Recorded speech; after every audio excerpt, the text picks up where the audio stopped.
All right, well, that cool monster that's cruising behind me, that is Kronoheros umbriferus.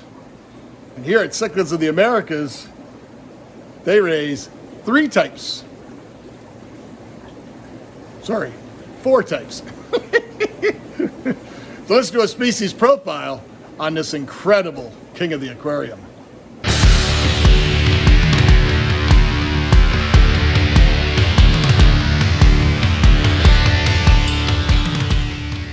These are green umbees, and they're interesting because of the fact that they are found on the border of Panama and Colombia. They're the only umbee that as far as I know, that you can find in Panama, and they probably haven't been in the hobby for about 20 years or so. They grow pretty much. This is not. I mean, they're nowhere near full size. They're probably about half the size that they're going to grow to, and we actually brought these back. The original ones, these are the original ones that we brought back. These are 2 of 24 or 25 juveniles that I caught with Rusty Wessel back in a couple of years ago, a year and a half ago, I think it was. But funny side story on this is it was a nightmare not only to catch these fish, but it was also a nightmare to get them over to Panama City and finally get them shipped over to the U.S. But when we shipped them over to the U.S., we shipped them over to Miami from Panama City, the juveniles, and it was in a small box. It was just in a standard fish box, like a 17 by 17 by 10. And in Miami, from Miami to Tampa, the leg of the journey from Miami to Tampa, one of the airlines, the airline company actually lost the box of fish. So we had spent basically, now, the other part of the problem is, you know, when they lose something, they're typically okay at finding it. But my main concern was the fact that the fish were so young and so small that I didn't think that they would be able to survive without 3-4 days worth of food. But luckily, they found it the very next day.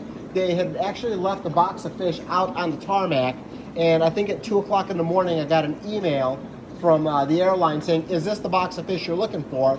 And it was here from Miami to Tampa the next day at around I want to say around 11:30 or noon. Luckily, everything was fine. We just had baby brine shrimp ready for the fish to eat once they got here, because it had been a few days since they had eaten.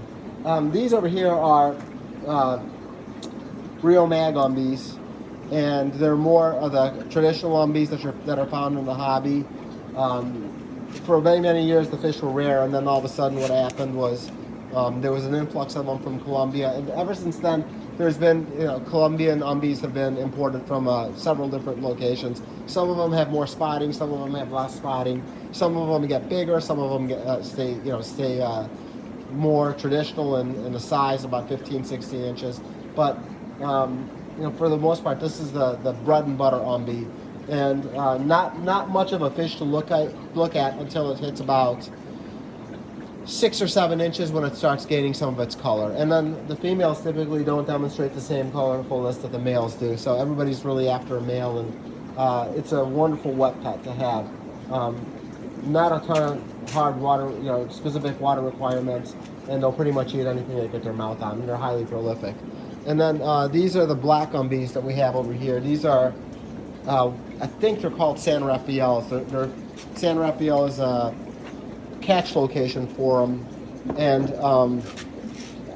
they were introduced in the hobby, I want to say probably about 10 years ago, 11 years ago, and the collector that brought them in, his name was Chris Craig. He's a good friend of mine, Christopher Craig, and I think he brought them in from multiple locations, but really cool fish.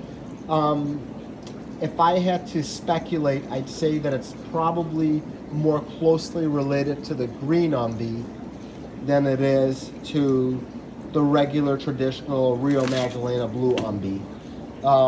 Is this the one they often sell as Gorillus Black or Gorillus Black? Yes. I think that's a trade name. That's more of a trade name than the actual catch location. But it's a really, really interesting fish. I like the fish because I think that the colors, they're really striking to me. But It's just personal preference, but most definitely more related to the green umbee than it is to the traditional blue umbee that everybody's accustomed with. Not only in appearance, but also in personality. They're really rough on each other, the males and the females, and they can do quite a bit of damage in a short period of time. It's no different than the green umbees. I mean, kind of a Jekyll and Hyde personality. They'll be fine, and then the next day you'll just see nothing but carnage. And then it's kind of odd because this fish doesn't grow as big as the blue umbee does, but it's far more aggressive than the blue umbee is towards one another. The other thing also is the one thing that I've kind of noticed on between the three umbees is that in the green umbee and in this black umbee, the males and this species tend to grow a little bit faster than the females. In the traditional blue umbee, the females outgrow the males by a significant pace. So, if you're raising them as juveniles, female umbee will hit 3.5, 4 inches, and the males will all be around 2, 2.5. They're just, the males are not as fast growing in the blue ones as they are in the black and the green ones.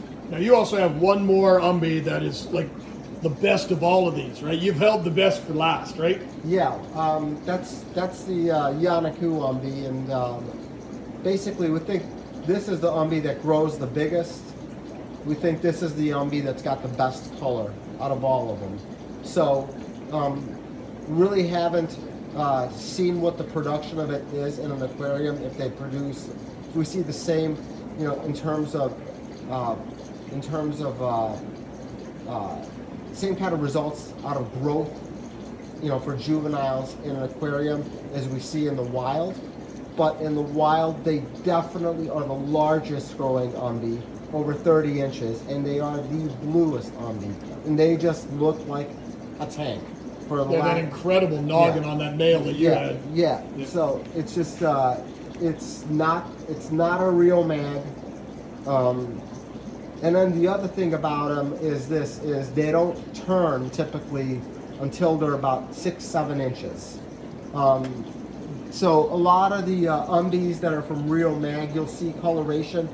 You'll start seeing spangling. Not on these guys. They're kind of dull until they hit about 6, 7 inches, and then by the time they're 8 inches, they're about like I'd say about showing about 25% of their color, and then by the time they hit about 10 inches, it's a male and they're beginning to show color, and then by the time you can see in the video of the fish, of the male here, it's all blue and it's big and it looks like it wants something to eat all the time. So, and they're thick. So I mean, it's just it's a different variation of the fish. So we'll see how it does in the trade, and we'll see kind of if it gets to the same size in captivity as it does in nature. So I wouldn't imagine that it wouldn't, because it's got access to better food and doesn't have to hunt for as much food in the wild. But so time will tell, what it ends up looking like. One would be very hard to deny how incredibly impressive a beautiful pair of umbee cichlids is. Doesn't matter which group it's from. I'm sure there's going to be some classification changes down the road if somebody starts putting in that work. But these fish are definitely impressive aquarium fish. Often referred to in common as the Blue Freckled Monster, and a monster it truly is. I find it to be one of the kings of the aquarium. And obtaining such an incredibly large size, as you can imagine, they're going to need exceptionally large aquariums, very, very clean water, and I probably wouldn't risk a lot of tank mates. As we've discussed already, these fish are extremely aggressive and strive for outright dominance in their environments, often even killing their mates. I must thank Dan and Martha Sharifi at Cichlids America for allowing me to come down and shoot some of this incredible footage, as well as my dear friend Justin Holland for this incredible footage that you've seen here sprinkled throughout of his beautiful pair, showing off his beautiful male gunner who has since passed. So as always, my friends, thanks for watching. Till next time, take care.